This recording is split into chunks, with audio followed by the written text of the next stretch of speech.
all the trash. then leave the porta potty sitting there. So it's gonna be horrible all over again. And I don't understand. It's like the definition of insanity, given by Albert Einstein, is doing the same thing over and over again, expecting a different result. And it's like Southern, y'all crazy. Like Like, y'all I been don't doing mean to y'all insane. drag, but I feel like you're not putting your money where you should. Very true. And it's like at the same time, it's like I feel like it's my job to drag y'all. It's like I'm president of the Southern University 771 Alliance. It is my job to call out injustice wherever I see it. Or if it's not injustice, just to call out bullshit wherever I see it. Yeah, like if I you're see a gonna whole spend lot of it money, here. you gotta be smart about it. Like, don't just be like you said, trash cans. Like, oh, let's just order like 30 more trash cans and let's put them all at the front of campus. For real. Not everybody standing in front of the bookstore all day to throw something away. Exactly. I'm not in front of the union all day throwing like. Or get rid of those old trash cans that don't even have bags in it. It's right. like, what's the point of us throwing trash away in a trash bagless trash can that's just gonna let trash blow out of it anyway? It's gonna stink.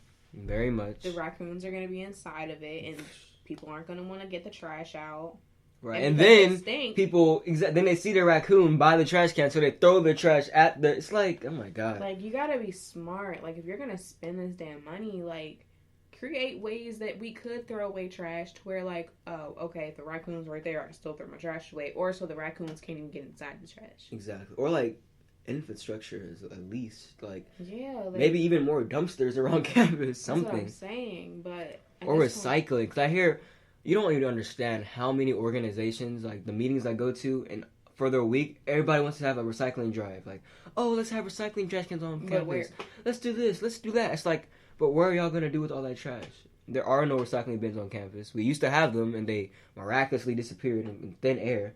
Probably repainted. And then it's like, you go talk to our Aramark, you get the runaround from them. You go talk to Southern, you get the runaround from them. And then we go to Baton Rouge. We tour the MRF, the only MRF in Louisiana, and that's it right there. That's what I need to say. The only MRF in Louisiana. There's nowhere to put it because like they're taking all the waste from the entire state, and then here comes little Southern University, the skinny black kid Charles, like pulling up telling you to take our trash. Like they're not gonna listen to me. Right. It's like Southern. You can't allow just one student and one organization try to push you to do something that's right. Like, to be honest, like all the plastic, I don't think they put it into consideration, like all the plastic that they're using. If you walk past the band hall, oh my god, that's like 50 stacks of water bottles that you're gonna see for them. Like, where's that gonna go? Oh, if you just go like, if you go to Jones, and you just like, that's all you need to do is go to Jones, and the grass around Jones is just covered. Actually, this morning when I was leaving my what's it called, dorm, it's a TV out there. Oh, in the parking lot? Not even in the parking lot. It's just by the door, all smashed up and cracked. It's like, there's one right there outside in the parking lot. So there's two TVs now. So just smashed and broke in the parking lot in the grass. And there's like people throwing trash from the third floor. Oh, I've seen it. They just open the windows and just go, oh, the dumpster's right there. I'll get it in the morning. It's like, I don't get it though. It's like, maybe, how about this? Like, if y'all go to Southern and you listening, tell me if I'm crazy, but like, isn't it kind of crazy to throw trash out your window and just leave it on the floor? It's like, isn't it kind of crazy to pay tens of thousands of dollars to go to a school only to litter it and like not care about it? And it's like, and those are the type of people that still complain, like say Southern is dirty, Southern is yeah, they'll be the first ones. You're like adding to the dirtiness. Or like, I'm gonna go to Grambling because Southern too. This it's like, but you're not adding to help. Like, where did you grow up? Right. Like, y'all are a different breed because whole different breed. Y'all just proving like what your house must look like. To be honest, or your home what training. Are you doing? Or your parents you obviously didn't do any chores growing up. Because I feel like people come to college. This is what this episode's gonna be about. Like college 101, declassifying like college and like how stupid people are when they come here. It's like they come here and they forget that they have to be an adult. It's like they come here and they still think they're a kid. Someone's gonna baby them around, clean their room for them, do their homework. It's like, nah, bro. You need to clean your room. Take your trash to the trash can. Like, do your homework. It's like, come on. I really don't get it. Like, and don't be in class. I'm sorry, but now I'm worked up. Don't be in class arguing with my teacher, bro. It's like, I'm trying to learn. Oh my god. And you in here having a whole debate. It's like, I paid too much money to hear you arguing, bro. Because I'm just like, alright, I get it. If you were a class clown in high school, that's what you wanted to be. That's what your status was. Like, oh, I'm funny. Okay, we're in college now. You're paying, like, people are going into debt for this shit. Literally. Like, you're going into debt paying thousands of dollars just for, like, a class that you're going to go in and, like, argue with the professor because you're failing, because you didn't do your work, and now you're mad. Like, no, I don't have time for it because I'm just there going with the flow because I'm doing my work. But, like, no, I can't stand it. Like, being rude to a professor now, okay, you're a high school teacher. Or I those, still don't get it. like those, like, say the professor asks a question and I answer it, and then a student got to debate me on my answer. So now I'm sitting in class debating. I'm like thinking, like, why am I even wasting my breath? It's like recently, it's a true story too. And if you're the dude who like did this, come on, bro. So we're in class, right? And we're talking about Haiti. And if you don't know, Haiti's going through this revolution right now. The poor people are rising up. They have guns. They're killing each other. Black on black crime. And the dude was like, "Oh, we shouldn't do anything. We should just like let them leave it alone. It's not our business. Just let them do what they do, and just like who cares, right?" And I'm thinking like, nah, man. It's like that's very important. Like that's Haiti, bro. That's the first like besides Ethiopia. That's like the first black nation. Like slave uprising. Like I don't know. Like as a black American. It's like we're all in the same boat together, in my opinion. We all came from Africa to the Americas. So I see a Haitian dude that's like my brother here in America because we went through the same struggle of slavery. So if they were able to rise up and have their own country, and now I see that they're like falling apart, I would want to go help them because that speaks to my history, like us as a people. So I suggested, how about we just like use education? You educate people, they're no longer ignorant, so they don't resort to violence. And he's thinking, but you can't just go there and educate people. I'm from I won't say his actual city, so I'll say something random. I'm from Detroit, bro. I'm from Detroit. I'll keep it buck with you. I'm from Detroit. And I'm thinking like, bro, I'm from LA. What's up? It doesn't matter like where you from. Education is gonna change like you can't just not do anything. To be honest, like education is a really powerful thing that I don't think a lot of people realize. Like once you have the knowledge to like understand and do something, you can do a lot of shit. Literally change the world. Literally. And I think a lot of people don't realize how scary that is. Yeah. And I feel like that's why, like, a lot of countries aren't educating certain people because they know. Oh, yeah. If they knew, like, they're like, if they knew what we do. I mean, think about it. Every time, like, a monarchy decides, oh, I'm going to be a progressive monarch and I'm going to establish schools in my country for the first time, and I'm gonna let them do this and do that. Next thing you know, your head's getting cut off, and it's like because they realize like, wait, why are we so like subservient to you? Like, what the heck? Sign this Magna Carta, like King whatever his name was, John or whatever. Yeah. It's like education goes a long way, and I think the dude thought I meant like overnight. It's like no, bro, it's gonna take decades. Like if you want to put a real end to an issue, it's gonna take time. It's gonna take real time. It's like I can't just go over there and be like, take this book instead of your gun, like some peacemaker. Now they're gonna shoot me, bro. It's like nah.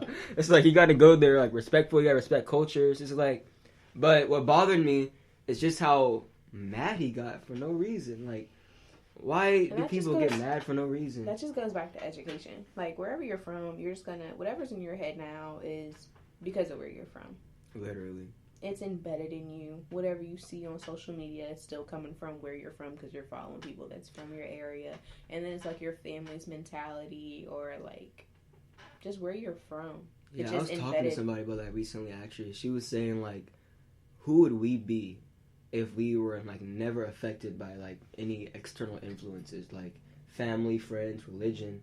And then it was like, you wouldn't be who you are at all. Nobody would. Like, do you... It's like, who's the real Antasia? It's like, who's the authentic Antasia? Like, take away family, friends, religion. It's like, you really wouldn't know. I really wouldn't, because everything I've ever done is because of everybody around me. Right, and I was sitting there dumbfounded, like, holy shit. Like, who is the real me? This girl just broke my mind. Like, she broke my mind. I was sitting there like, wait a second. I like people who think like that. Who am I? I'm like, who am I? But then who would any of us be? Exactly. Even back to like hunter-gatherer days. Like, right. They're still just the people they are because of who they were around. Like, they wouldn't know, like, let me go over here, let me go get this stuff. Like, you're not going to just automatically think that.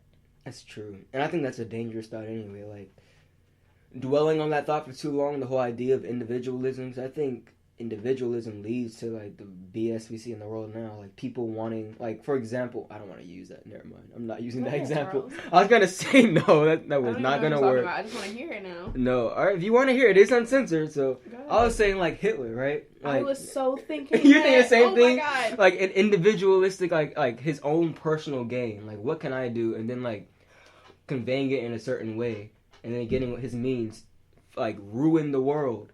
But listen, if y'all have never listened to a Hitler speech, I tell you now, go on YouTube and listen, because that's the reason why he was followed. He was persuasive. He was persuasive, and the way that he spoke, it was just like, if you're in a country and like your money is worth the same amount as a tree outside, like nothing, right? Then it's like, I'm gonna listen to anybody that's speaking volume to me right now. Yeah. And they were just sitting there like, oh my God. Eating that shit up. Like, he's gonna rebuild Germany. Like, he's gonna give us our money back. Like, and all we gotta do is kill these people? like, all I have to do is just, like... Man. But I bet you, like, in the way he phrased it probably wasn't, like... It wasn't... At all. Yeah, I'm pretty sure if he just went out there and said, we don't like Jews, we're gonna rebuild Germany, and we just gotta disperse of the Jews.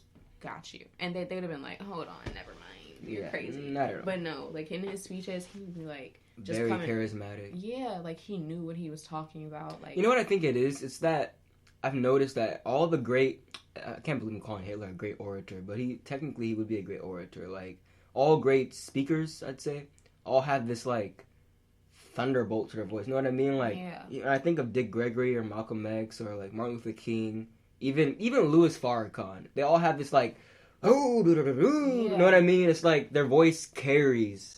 And like strike something within you. I don't know. I'm so happy I was not in the presence of Hitler, man. Yeah, Lord have mercy. It's just, and it all goes to people who don't know where to go.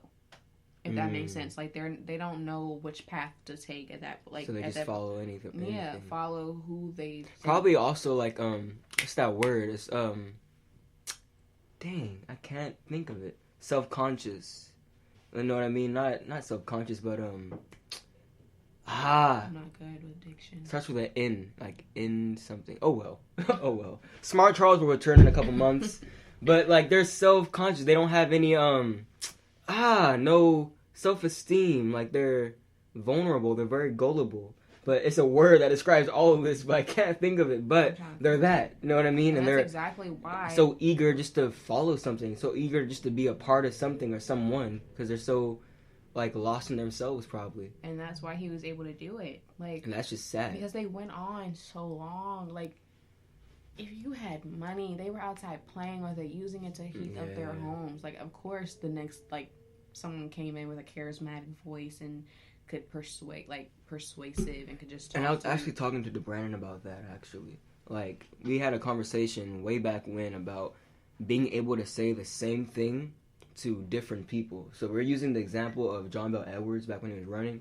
I was like, bro, just because John Bel Edwards is in Louisiana and he can say that he supports abortion, but he's like anti-gun because he's a moderate. Yeah. And it's like, I feel like in Brandon's argument, it's like he couldn't do that if he was in California because California is very like pro-life and it's very like democratic. I'm like, you know what? I think he could do that, and I think he would still be successful because it's all about how you communicate. Yeah. And how you relay words and convey. That's why I'm so fascinated with poetry and like making music, because you can say the same thing 1,000 exactly ways. Like you can say I love you 25 different ways. You can say I love you and make somebody scared, or you can say I love you and make somebody love you, or make them sad, or you know what I mean. Like words, it's like in Rastafari we have a thing called word sound power. It's like the word sound really is power in that way. But before I go like too far off, I gotta digress and like reground myself and come back to the podcast. And we gotta talk about these elections. We gotta like update ourselves. What are you thinking about the politics and the race and Bernie? I've seen like anti-Bernie was like trending yesterday. See, like at first when when the elections first began, I was so into it. Now I feel like I've fallen off because I fell off. Yeah, I'm just not like, I'm a poli-sci major and I feel like I should be in tune with everything. But these elections, I feel like are just going so all over the place. True. Like, do you think Bloomberg should have been allowed to join